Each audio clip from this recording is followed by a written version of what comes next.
Olá pessoal! Nesse vídeo de hoje nós vamos falar de forma geral sobre história da filosofia.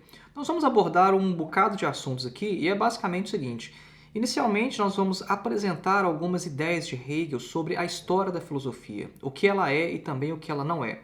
Depois eu gostaria de traçar um paralelo entre dois filósofos que no primeiro momento não tem nada a ver um com o outro, que são Georg Lukács e Santo Agostinho, um filósofo marxista do século XX e um filósofo cristão ali da antiguidade. E no final eu quero mencionar uma crítica que Bertrand Russell faz a Tomás de Aquino, e eu acho que isso tem a ver com um dos temas do vídeo, que é sobre a questão da militância teórica. Isso aí é especialmente para o pessoal que acompanha o canal aqui, que é o pessoal de esquerda, o pessoal marxista. A gente não deve confundir o que é uma militância teórica com o que é de fato fazer filosofia. Então é disso aí que nós vamos falar, acompanhe.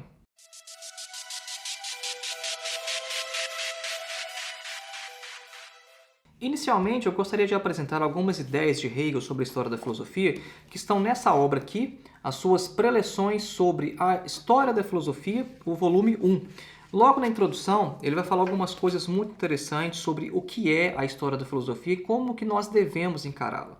Hegel afirma que uma das coisas que a história da filosofia nos mostra é uma fileira de espíritos nobres, uma galeria de heróis da razão pensante. Só que a história da filosofia não é uma coisa do passado, fora da nossa efetividade. Na verdade, o Hegel vai dizer, o que nós próprios somos é histórico. Nós somos seres históricos. O que nós somos não surgiu do presente, mas é uma herança do trabalho de todas as gerações passadas. E uma coisa que existe em comum em nós, enquanto indivíduos, e também na história da filosofia, é que aquilo que vem do passado é preservado e enriquecido no presente, na efetividade. Então Hegel vai falar que uma das concepções equivocadas de história da filosofia é achar que ela é unicamente uma sequência aleatória de eventos, ou então achar que a filosofia é um Vorrat, que ele usa no alemão, é como se fosse a palavra para estoque, é como se fosse um estoque, uma coleção de opiniões. Ele fala, não, a filosofia não é uma coleção de opiniões, não é unicamente pensamento contra pensamento que surgiu num determinado momento de forma aleatória um contra o outro. A história da filosofia ela não é isso. Ele fala que se a filosofia fosse isso, ela seria uma ciência de fato desnecessária e muito enfadonha. Ele usa o termo langweilig, uma coisa entediante. Então ele fala, não, a filosofia não é isso, ela não é uma galeria de opiniões que surgiram de maneira acidental num ou no outro determinado período, não. A filosofia ela é a ciência da busca da verdade. Ou mais especificamente, a filosofia ela é a ciência objetiva da verdade. E como que se chega, que se descobre a verdade? Ora, a verdade ela só pode ser descoberta através do esforço do pensamento. Então, a filosofia, né, e a sua história, ela deve ser entendida em seu desenvolvimento imanente. Ele dá até um exemplo interessante aqui, que é o exemplo de uma semente. Uma semente, ela já tem ali em seu cerne tudo aquilo que ela pode se tornar, já tem em potência tudo aquilo que ela pode vir a ser. Então, uma sementinha, ela já tem ali uma árvore formada, ela já tem os troncos, já tem as folhas, já tem os frutos e já tem também novas sementes. E o Hegel faz então essa analogia. A história da filosofia ela deve ser percebida assim em seu desenvolvimento imanente.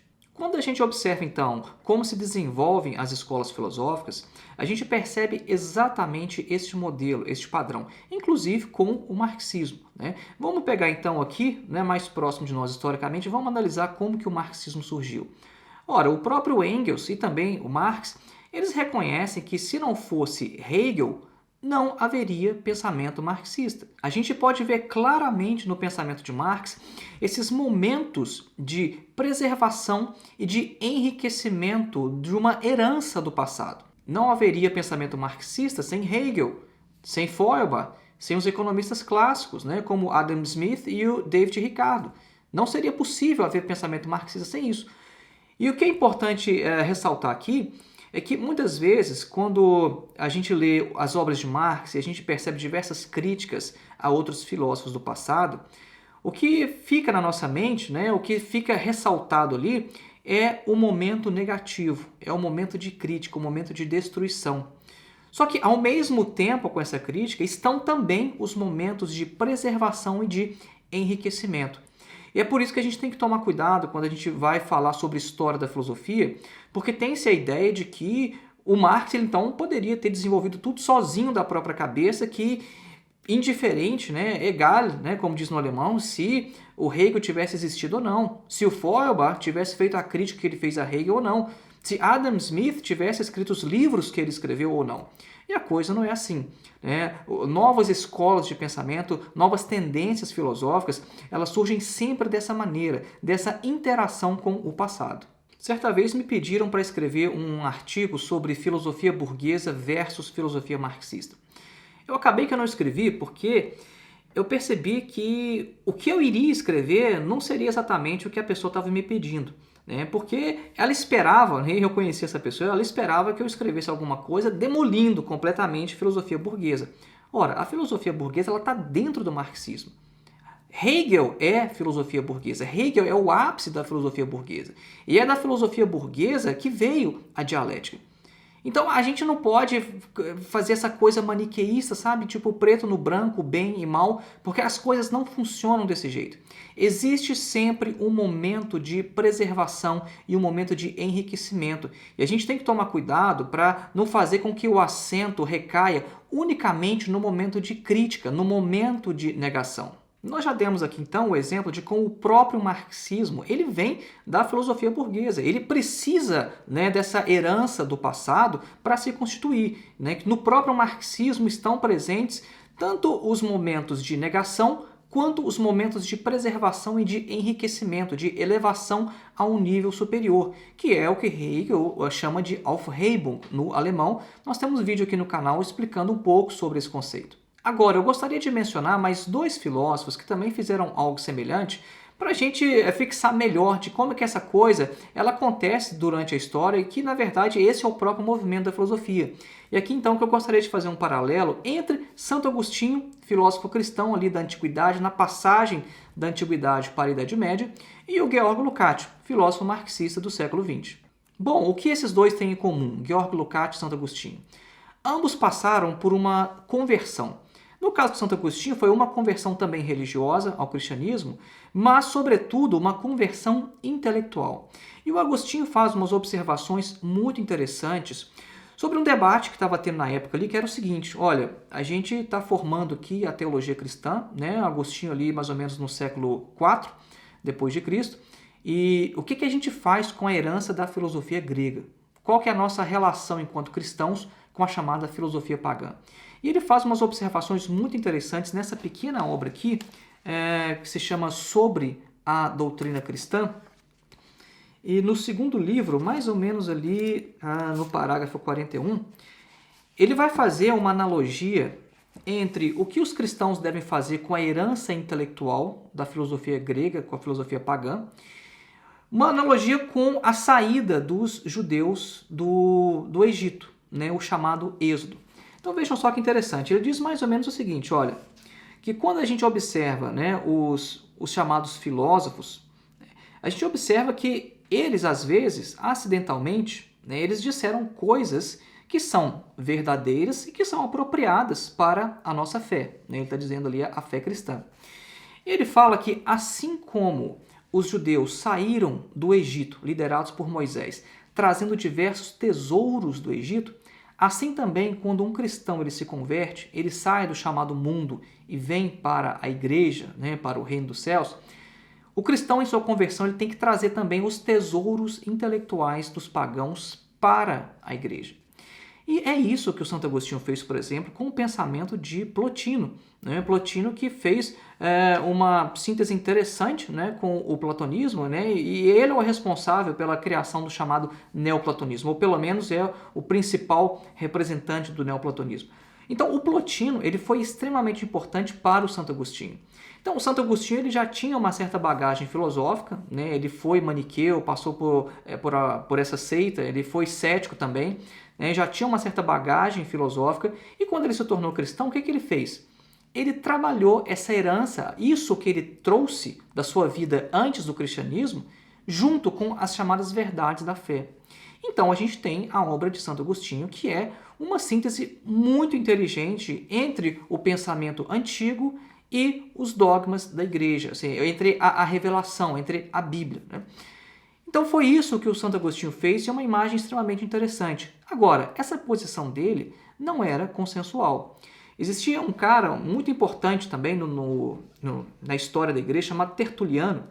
E o Tertuliano era da posição contrária. O Tertuliano falava o seguinte, olha, qual que é a relação entre Atenas e Jerusalém?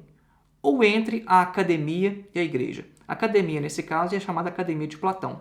O Tertuliano ele era contra essa síntese. Ele falava que a igreja não tinha que se misturar, né, com a filosofia pagã. Agora, você, por acaso, conhece alguém que possa ser um tertuliano dos nossos tempos? Aqueles que falam, por exemplo, que Marx não tem absolutamente nada a ver com Nietzsche, que Marx não pode ser misturado com Freud. Né? Nós temos ainda vários tertulianos hoje. É uma postura, de fato, dogmática, né? Usando aqui a definição de dogmatismo dada pelo Sexto Empírico. É um filósofo também cético muito importante da antiguidade. O Sexto Empírico fala o seguinte, olha, o que é o dogmático na minha definição? Dogmático é aquele que acha que já encontrou a verdade.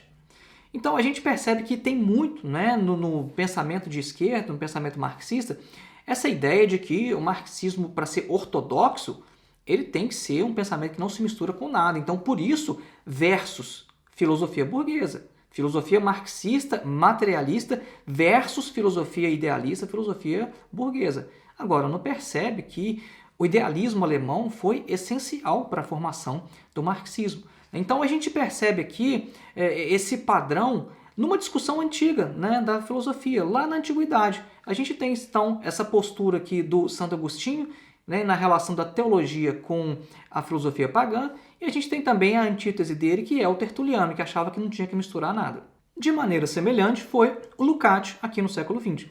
O Lukács ele também passou por uma conversão intelectual.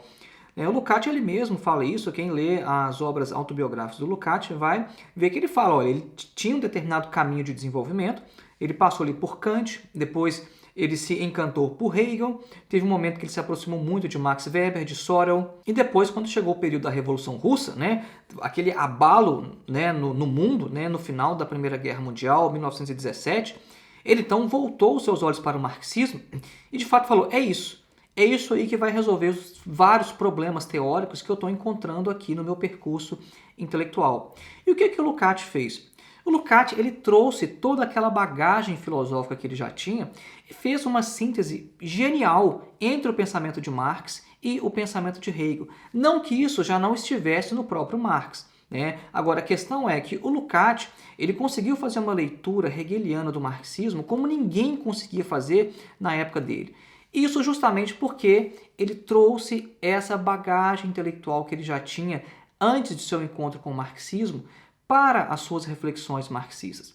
Então a gente tem como resultado uma grande obra que é História e Consciência de Classe. É uma obra que restabeleceu a filosofia do marxismo e que pela sua recepção a gente vê que ela trouxe frutos muito interessantes, como por exemplo o surgimento da própria Escola de Frankfurt. Não haveria Escola de Frankfurt com Adorno, Horkheim, Marcuse sem essa obra de Lukács. E também não haveria talvez o próprio existencialismo francês, né? Porque o Lukács ele reconhece que ele teve alguma influência sobre o existencialismo francês, embora o Lukács tardiamente abominasse o existencialismo de Sartre. Mas ele reconhece, né? A minha obra História e Consciência de Classe tem influência sobre isso. Mesmo depois do Lukács, ele tendo feito várias críticas a essa obra, a gente percebe que ele ainda continua, né, trazendo muitas de suas influências para dentro do marxismo. Então ele é um filósofo que trabalhou muito bem essa herança hegeliana dentro do pensamento marxista. É isso que a gente encontra em comum tanto em Santo Agostinho quanto em Georg Lukács. Ambos passaram por uma conversão intelectual e aquela bagagem que eles trouxeram do período antes da conversão foi muito importante para a nova síntese que eles fizeram. E como que isso se relaciona então com o assunto que a gente começou no início do vídeo, que é a história da filosofia, como ler a história da filosofia? Bom, quando a gente estuda a história da filosofia, a gente não está lendo unicamente um monte de coisa que ficou no passado, um monte de opinião de filósofos mortos ou de sistemas refutados. À medida que a gente lê a história da filosofia e a gente se apropria daquilo, a gente traz isso para o presente. E uma coisa que é verdade num tempo, se de fato é verdade, ela vai ser ainda verdade em outros períodos históricos. né? Não tem dessa de que a verdade ela é absolutamente relativa, porque essa é uma posição autorrefutável. Então, é isso aí que o Hegel chama atenção, né? A gente trazer a história da filosofia para o presente. E uma vez que eu trago isso para o presente, eu faço isso meu, eu trago isso para a efetividade. E a gente percebe então que foi exatamente isso o que o Santo Agostinho, o que o Lukács fizeram e mais. O próprio Hegel, a gente pode lembrar aqui também, nessa própria obra aqui, né, as preleções sobre a história da filosofia, quando o Hegel ele vai falar sobre Heráclito, ele faz uma observação interessante que é o seguinte, ele fala, olha, não tem nenhuma frase do Heráclito que eu não tenha incorporado na minha lógica. Sem Heráclito de Éfeso, filósofo grego pré-socrático, não existiria a dialética hegeliana. Então a gente percebe que como que o próprio Hegel fez isso. Ele trouxe essa herança do passado, ele se apropriou dela, trouxe para a efetividade e fez uso dela que foi muito importante depois para Marx, por exemplo. Então você está vendo como é que a gente consegue relacionar todas as coisas? Quando a gente vai estudar a história dos pré-socráticos, isso não é meramente curiosidade intelectual, porque Heráclito de Éfeso ele tem então uma ligação importantíssima direta com o próprio marxismo. Por quê? Porque o marxismo bebeu da dialética de Hegel, e o Hegel falou, não tem nada que o Heráclito tenha escrito que eu não tenha incorporado em minha lógica. Então essa leitura da filosofia em seu desenvolvimento imanente, ela é bem diferente dessa postura que eu gosto de chamar de militância teórica, que é basicamente uma apologética, né? Como se fosse a apologética cristã. O que é a apologética cristã? É você simplesmente ali construir argumentos para você defender um ponto de vista que no início da discussão você já tem. Você já começa a discussão de posse da verdade. E aí você vai buscar argumento aqui a colar para você defender o seu ponto de vista. A militância teórica é isso. Né? Ou seja, quando você quer, vamos destruir a filosofia burguesa, né? Faz um texto, faz um vídeo aí sobre filosofia burguesa versus filosofia marxista. Bom, isso é uma forma de militância teórica, né? Eu não faço isso, eu não gosto de fazer, porque eu pessoalmente já passei por essa experiência, né? Principalmente na época que eu vinha da igreja, eu entrei na filosofia por causa disso, da apologética cristã, e é uma coisa que eu mudei, eu falei assim, eu não vou fazer isso enquanto marxista. Né? A minha formação, né, em filosofia, né, o meu esforço para me tornar filósofo me impede que eu tenha esse tipo de postura, que eu venha fazer unicamente militância teórica. Né? Todo mundo que acompanha aqui o canal sabe que minhas posições são claras. Né? O nome do canal, né, já tem vermelho, né? Não esconde ninguém minha posição de esquerda, marxista, quem quiser pedir minha opinião sobre tal coisa, eu sempre exponho claramente. Agora, fazer militância teórica é diferente de fazer filosofia. E é por isso que a gente tem filosofia no nome do canal também. São duas coisas distintas. E em relação a essa questão de militância teórica, eu me lembro então das palavras do Bertrand Russell sobre Tomás de Aquino. Essa é uma das coisas que no início do vídeo eu prometi e falei que a gente falaria. Então nessa obra aqui do Bertrand Russell, a famosa História da Filosofia, né, do Russell, a História da Filosofia Ocidental, ele vai fazer uma crítica ao Tomás de Aquino, uma crítica muito pesada, e o Bertrand Russell fala o seguinte, olha, o que o Tomás de Aquino faz não é filosofia. Tomás de Aquino, para mim, ele não é filósofo. E por quê? Ele afirma o seguinte, que o Tomás de Aquino, antes de começar a filosofar, ele já conhece a verdade. E aí, mais para frente, ele fala, olha, a busca de provas por uma conclusão já dada previamente, não pode de forma alguma ser chamada de filosofia. Ou seja, isso é apenas um tipo de defesa, né? Um tipo de apologética. Então a gente tem que tomar cuidado com isso. A gente não deve confundir uma militância teórica com, de fato, fazer filosofia. A militância teórica é uma espécie de apologética. Eu já tenho a minha verdade. Agora eu vou buscar argumentos para defender o meu ponto de vista.